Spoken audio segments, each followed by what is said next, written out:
Hello friend. दोस्तों, स्वागत है आपका आपके अपने चैनल लीगल निखिल में।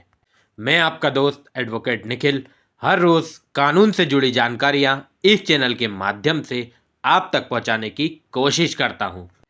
तो अगर अभी तक आपने इस चैनल को सब्सक्राइब नहीं किया है तो प्लीज़ चैनल को सब्सक्राइब करें ताकि कानून की हर जानकारी आपको मिलती रहे। तो चलिए बिना टाइम गवाए वीडियो को शुरू करते हैं। दोस्तों, भारत एक अहिंसावादी देश है। यहाँ कानून में हिंसा के लिए कोई जगह नहीं है। लेकिन ऐसे कुछ मामले हैं जहाँ लोगों को हिंसात्मक कार्रवाई करने की छूट होती है। मतलब, आप अपनी आत्मरक्षा के लिए हिंसा कर सकते हैं।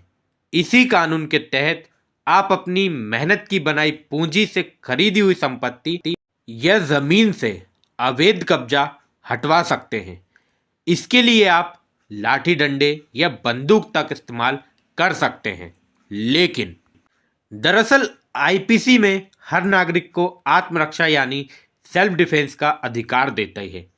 आईपीसी की धारा 96 से लेकर 106 तक आत्मरक्षा के अधिकार के नियम और प्रावधान है। और नए कानून भारतीय न्याय संहिता में धारा 34 से लेकर 44 तक बताए गए हैं। इसमें साफ कहा गया है कि कोई भी नागरिक अपनी जान और संपत्ति की सुरक्षा का अधिकार रखता है। ये अधिकार इस कदर तक लागू हो सकते हैं कि अगर कोई जबरदस्ती आपको या आपकी संपत्ति को नुकसान पहुंचाता है तो आप उसकी जान तक ले सकते हैं। लेकिन अमूमन कोर्ट के जरिए इस विवाद को सुलझाया जा सकता है, लेकिन इसमें लंबा समय लगेगा। वहीं आप सक्षम है तो कानून आपको बल प्रयोग करने के जरिए भी अपनी संपत्ति पाने का अधिकार देता है। अगर आप संपत्ति की सुरक्षा के लिए बल प्रयोग करते हैं तो सामने वाले की जान तक ले सकते हैं। यानी आप ताकत के जरिए आपकी संपत्ति को किसी के कब्जे से छुड़ा सकते हैं। हालांकि आपको ऐसे विवाद से बचना चाहिए और किसी की जान लेने के बारे में कतई नहीं सोचना चाहिए।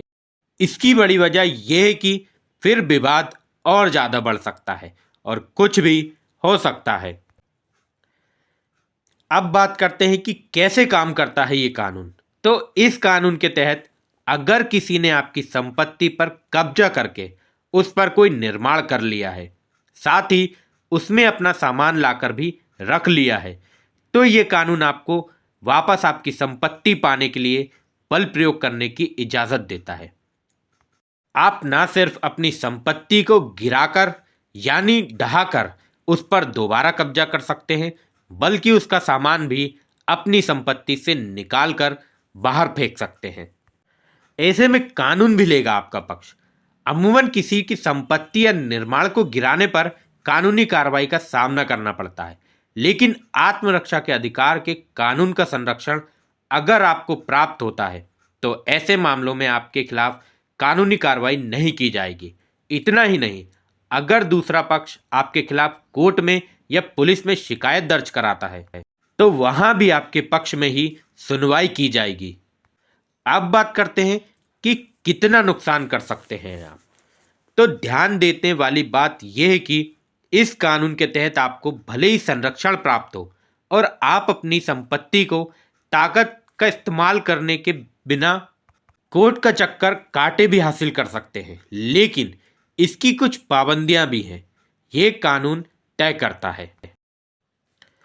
अब वो कानून जो है, आप उतनी ही ताकत का इस्तेमाल कर सकते हैं जितना कि सामने वाला आपके खिलाफ कर रहा है।